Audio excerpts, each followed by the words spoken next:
Hello and welcome to Starcraft. My name's Pig and I'm here with yet another video helping you learn and improve Versus Mode. Today we're going to be giving you micro tips and techniques to take your unit control to the next level. This is going to involve a lot of techniques which can be executed on a very basic level right through to a very advanced level. So don't be worried if you start out only being able to do it a fraction as well as you see displayed here. Even that little bit will allow you to build muscle memory and will give you a good increase in your effectiveness of your army across all your games. So just give it a go, get in there, practice it out, and I guarantee you will improve over time.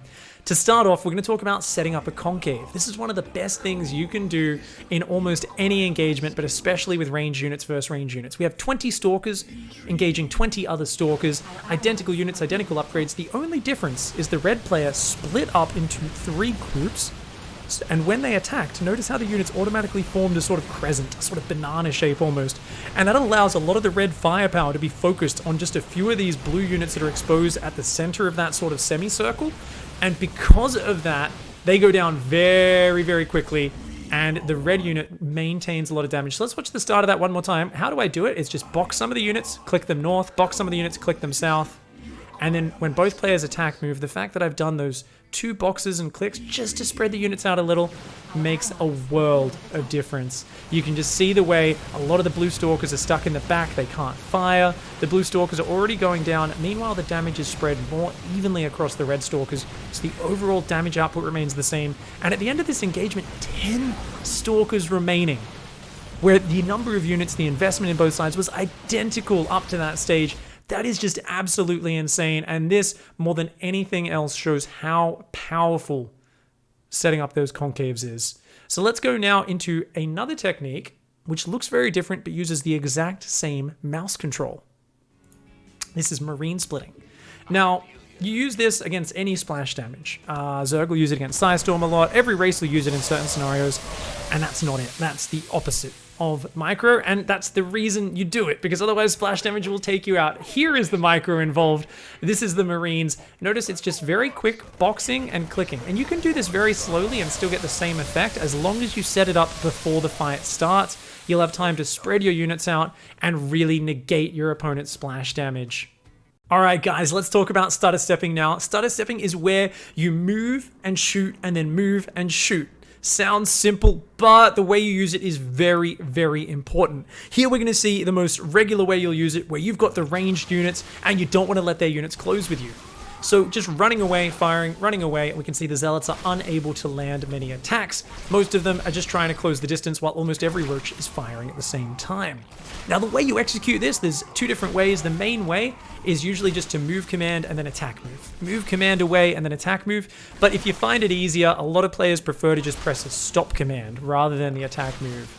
So whichever one's easier for you, it can work. Attack move has some advantages, but even the stop command method will give you incredible value. Speaking of incredible value, we're going to look at some stalkers versus cyclones. This is one of the toughest situations a lot of Protoss players face, is cyclone rushes. But notice how the cyclones are unable to keep firing, whereas the stalkers have a very powerful volley attack. So as long as you run away in between each volley attack, you can negate the cyclone's continuous stream of damage and crush the engagement. Last of all, offensive stutter step.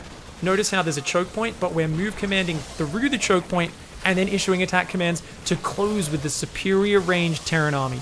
So we've both closed the distance with the long-ranged army, and we've managed to get past that choke point, that little terrain barrier there, and that makes a massive difference using stutter step correctly, either to sort of run backwards and do a fighting retreat, or in that case, to decisively jump on top of your opponents. The number of beginning players who often go for an attack and could win the game, but their units get stuck behind each other is huge. So remember, whenever you're going for a decisive attack, use that aggressive stutter step to move in so all your units can be attacking at once.